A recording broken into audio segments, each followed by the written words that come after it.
नमस्कार। मेरे सामने 38 वर्षीय व्यक्ति हैं। इनकी हस्तरेखाओं के बारे में मैं बताने जा रहा हूँ। क्या क्या इनकी उंगलियों की गतिविधियाँ हैं, क्या क्या इनके पर्व कहते हैं, क्या क्या इनकी रेखाओं का फल बोलता है, सब चीज़ों को देखकर बोलूँगा पहले, फिर अंत में बहुत सारे पक्षों को जोड़ करके आपके सवालों के जवाब दूंगा। तो सबसे पहले बात कर लेता हूं मैं आपकी कनिष्ठा उंगली के बारे में। कनिष्ठा उंगली की लंबाई सूर्य की उंगली के प्रथम पर्व तक पहुंचने वाली सर्वोत्तम उंगली कहलाती है। जब जब ये उंगली वहां तक नहीं पहुंचती, ऐसे व्यक्तियों को अपने जीवन में निश्चित रूप से उतार चढ़ाव का सामना करना पड़ता है। कारण चाहे कुछ भी हो, लेकिन जीवन में उतार चढ़ाव का सामना जरूर होगा। ऐसे व्यक्तियों को अपने जीवन में अपने डिसीजंस को बहुत सोच समझ कर चलना चाहिए, दूसरों से सलाह करके और साथ ही साथ सब्र करके अपने व्यापार को करना चाहिए। जल्दबाजी ना करें, सब्र करें, सीखें और आगे बढ़ें। अब प्रथम पर्व में मानसिक पर्व देखता हूँ, उस पर कुछ रेखाएं हैं। इस समय थोड़ा सा मन के अंदर चिंता है, दिमाग के अंदर योजनाएं हैं जिनके बारे में आप चिंतित हैं। इसी के कारण सेकंड पर्वत पर कुछ राहु रेखाएं हैं, जिसके कारण थोड़ा बहुत मन में कभी कभी क्रोध आ जाता होगा। तीसरा पर्व धन का पर्व, उसमें भी राहु रेखाओं का प्रभाव यानी धन के आगमन है, परंतु उनके यथार्थ रूप से सही रूप से मायने जो होते हैं जिससे मन प्रसन्न रहे वो नहीं दिखाई देते। चलिए मैं बात कर लेता हूँ आपकी सूर्य की उंगली के बारे में। द्वितीय उंगली सूर्य की, और यहाँ पर इसका प्रथम पर्व ये यहाँ देखता हूँ तो ये पर्व देखता है तो कुल मिलाकर आपके जीवन के अंदर इससे देखा जाता है आपका बीपी का रोग, आपका आँखों का रोग, आपके एक्सीडेंट की स्थितियाँ वो यहाँ पर दिखलाई नहीं पड़ती। सेकंड पर्वत पर बहुत सारी राहु रेखाएं लगी हुई हैं। जब इतनी सारी राहु रेखाएं सेकंड पर्वत पर लगी हों तो व्यक्ति के जीवन के अंदर निश्चित रूप से राज्य सरकार से संबंधित कार्यों में लाभ नहीं मिलता। तीसरा पर्व की उंगली बहुत मोटी है, यानी कि सम्मानित परिवार से है। ऐसे व्यक्तियों को पैतृक संपत्ति मिल जाती है, ऐसा देखने में आता है। आइए बात करता हूँ इसके बाद शनि की उंगली के बारे में। शनि की उंगली कुल मिलाकर आपके जीवन के अंदर यदि मैं इसको देखता हूँ तो ये बताती है कि यहाँ पर आपको यदि देखेंगे आप तो ये अपने आप में यहाँ एक तरीके से इसको स्थायी रोग के लिए देखा जाता है। अभी मुझे यहाँ कोई स्थायी रोग तो दिखाई नहीं पड़ता किसी भी प्रकार से। सेकंड पर्वत पर यदि मैं देखता हूँ तो राहु रेखाओं का प्रभाव यहाँ भी है। आपका जितने भी है उसके अंदर निश्चित रूप से मैं कह सकता हूँ हल्की रेखाएं जरूर हैं, कुछ ना कुछ तो थोड़ा बहुत यहाँ हल्का फुल्का कह सकता हूँ कि भाई कोई बहुत ज़्यादा नहीं, हल्के फुल्के किसी भी कर्ज का भी सामना हो सकता है। तीसरा पर्व किसी प्रकार की खड़ी रेखाएं नहीं है, यानी कुल मिलाकर सामान्य रूप से आप अपने परिवार का संचालन कर रहे हैं। अब बात करते हैं इसके बाद आपके बृहस्पति के पर्व के प्रथम पर्व पर। बृहस्पति का प्रथम पर्व देखा जाएगा आपके जीवन के अंतर्गत कुल मिलाकर के। जब ये उंगली यहाँ पर अगर देखता हूँ तो इससे कोलेस्ट्रॉल शुगर के लिए जाना जाता है।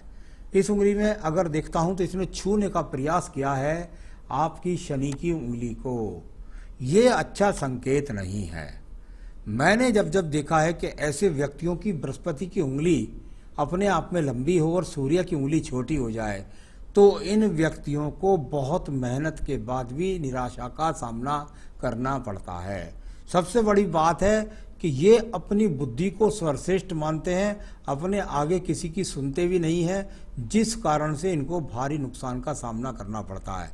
ऐसा मेरे अनुभव में है, इसलिए मैं आपको बता के चल रहा हूँ। कुल मिलाकर अपने पिता से, अपने भाई से, अपने बंधु से, कुल मिलाकर उनसे अगर सहयोगात्मक रूप से चलेंगे या उनके धंधे में चलेंगे तो आपको ज़्यादा लाभ दिखाई देगा, या किसी अच्छे लोगों की सलाह लेकर थोड़ा सब्र करके व्यापार में चलेंगे तब आपको लाभ मिलेगा। वरना ये बृहस्पति की उंगली ज़्यादा व्यक्ति को अभिमानी भी बनाती है, अपने आप को सर्वश्रेष्ठ समझता है आदमी और उससे नुकसान उठाता है। तो ध्यान रखना है इस बात का। तो यहाँ कोलेस्ट्रॉल शुगर कुछ नहीं। सेकंड पर्वत के ऊपर बड़ी आड़ी तिरछी रेखाएं हैं, काफ़ी रेखाएं हैं। पत्नी के साथ में तालमेल, पत्नी के साथ में झगड़े झंझट, इस तरह की चीज़ों से आपको बचना होगा। यहाँ पर ये पत्नी की बातों को अनसुनी करना, उससे मतभेद रहना बातों का, ये बहुत सारे संकेत भी दिखाई पड़ते हैं। इसके बाद तीसरा पर्व है जो उस पर संतान सुख में, उसमें भी आड़ी रेखाएं हैं, यानी जैसा संसाधन आप अपनी संतान को देना चाहते हैं ऐसा वर्तमान में नहीं दे पा रहे हैं। अब बात करता हूँ बुद्ध पर्वत पर के बारे में। बुद्ध का पर्व और कुल मिलाकर के उसके ऊपर छोटी बड़ी बिखरी रेखाएं हैं। समानांतर होना, समान होना, एक दूसरे से रगड़ कर ना चलना, उन रेखाओं का फल धन की रेखाओं के रूप में अच्छा जाना जाता है। जब ये रेखाएं रगड़ करके चलती हैं तो धन के लिए संघर्ष भी रगड़ करके, स्पर्श करके व्यक्ति का चलता है। तो ये यहाँ स्थिति बहुत ज़्यादा खराब तो नहीं कह सकता, लेकिन अच्छी नहीं है। अब बात करता हूँ मैं इसके बाद में आपकी यहाँ पर पर्व की, और वो है आपका सूर्य का पर्व। चलिए दूसरे रेखाओं पर भी देख लूँगा। यहाँ पे दूसरे इसमें यहाँ पर भी देखते हैं तो ऐसे ही संकेत हैं लगभग। तो चलिए मैं देखता हूँ। ये गई, दूर स्थान से जुड़ी, सूर्य पर्वत तक पहुँची, भाग दौड़ करी, भाग दौड़ जाकर ऊपर बिखर गया, कुल मिलाकर एक रेखा साइड में चली गई, यानी आपके जीवन के अंदर जैसा टारगेट आप चाहेंगे उसको पाने में काफ़ी समय लगेगा और तब जाकर उसको प्राप्त कर पाएंगे। इस तरह के संकेतों को देती हुई ये आपकी बिखराव रूपी सूर्य पर्व की रेखाएं हैं। तो ये अपने आप में ये तो दिखलाती है। सवाल है आपका एक मेरे पास, मुझे राजनीति में रुचि है, क्या राजनीति में मेरा कोई सफलता का योग है, ऐसा पूछते हैं। जहाँ ये रेखाएं जिस स्वरूप से दिखती हैं इसमें पता लगता है कि व्यक्ति अगर अपना व्यापार करे और उस व्यापार को यदि दूर स्थानों तक सप्लाई करे, यानी एक ठिए पर बैठकर ना करे, तो व्यक्ति को ज़्यादा लाभ मिलेगा। एक बात। दूसरी बात, व्यक्ति का राजनीतिक लोगों के साथ संपर्क है और व्यक्ति अगर मेहनत करे तो व्यक्ति राजनीति में भी सफलता प्राप्त कर सकता है। अभी पक्की रेखा नहीं बन रही है, लेकिन कमजोर रेखा तो मैं उसको नहीं कह सकता। तो इस तरह का आपका ये सूर्य का पर्व है। अब बात करता हूँ मैं धन के पर्व के बारे में। धन का पर्व जहाँ रेखाएं खड़ी हैं तो वहीं बहुत सारी आड़ी रेखाएं भी इनको काट रही हैं।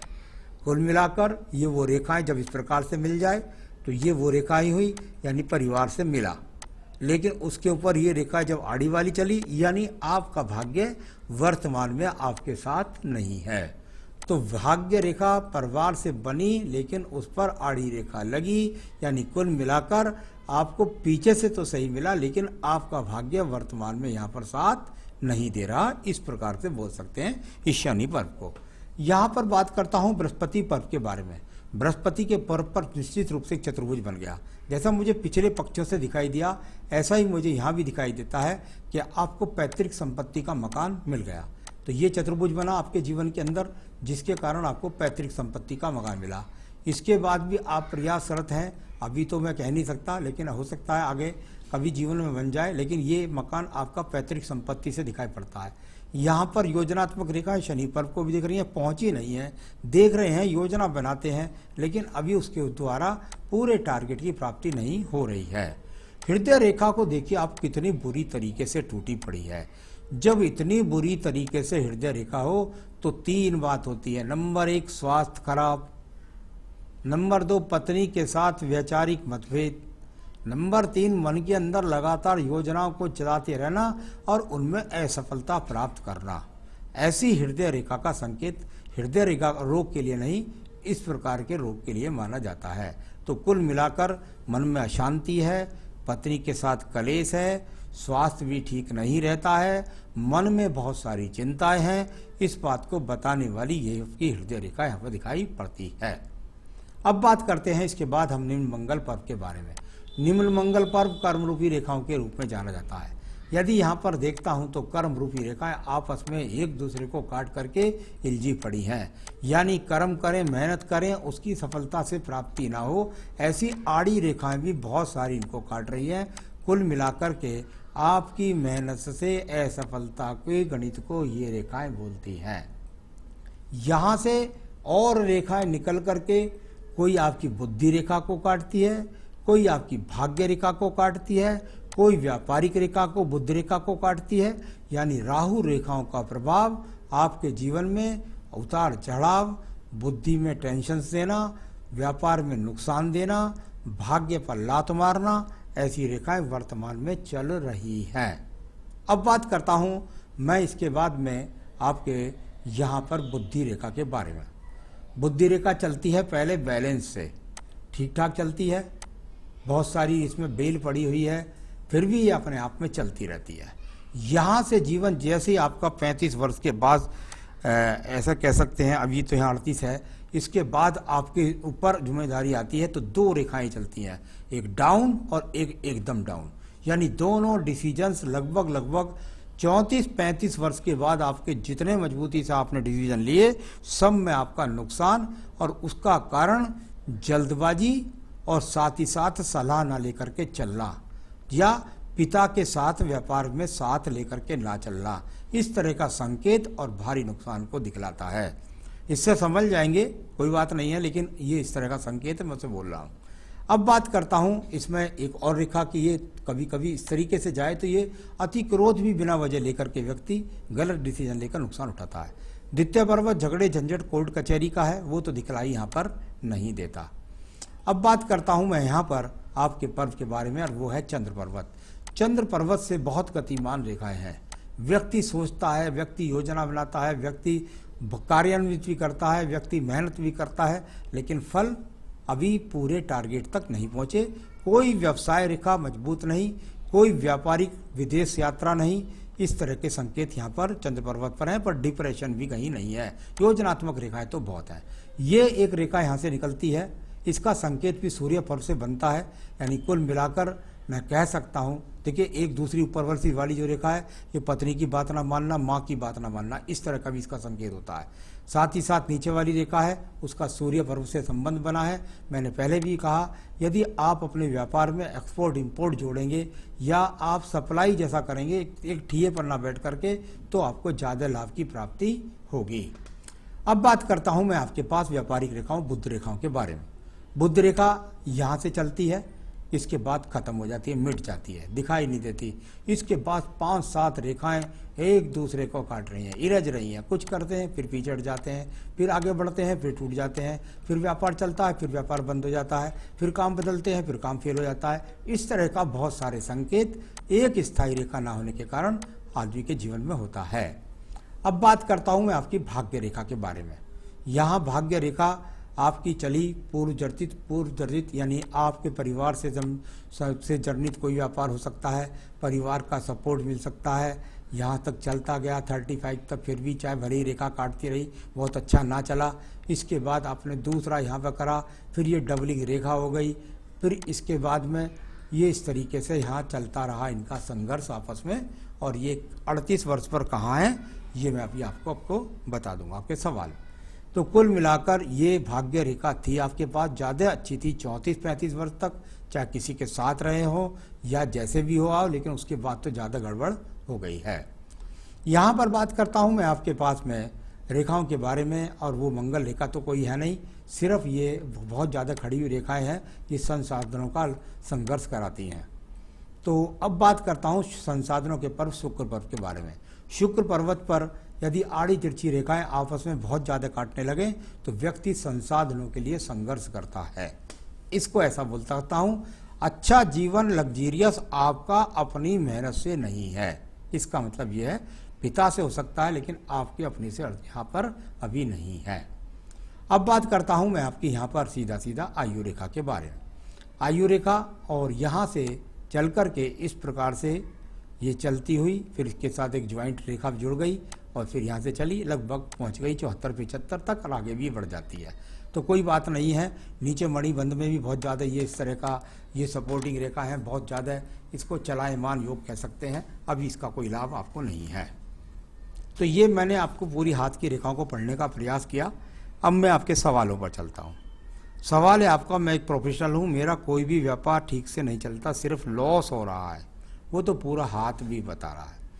जहाँ आपकी 38 साल है वो मैं आपको बता रहा हूँ, वहाँ आपके पास डबलिंग रेखा चलती है। ये आपके 38 के बाद ये हल्की सी डबलिंग रेखा भी चलती है। मैंने बताया आपके ठिए बंद व्यापार नहीं चलेगा, आपको जो भी करना पड़ेगा उसमें सप्लाई जोड़ेंगे तो आपके जीवन के अंदर ज़्यादा अच्छा रहेगा।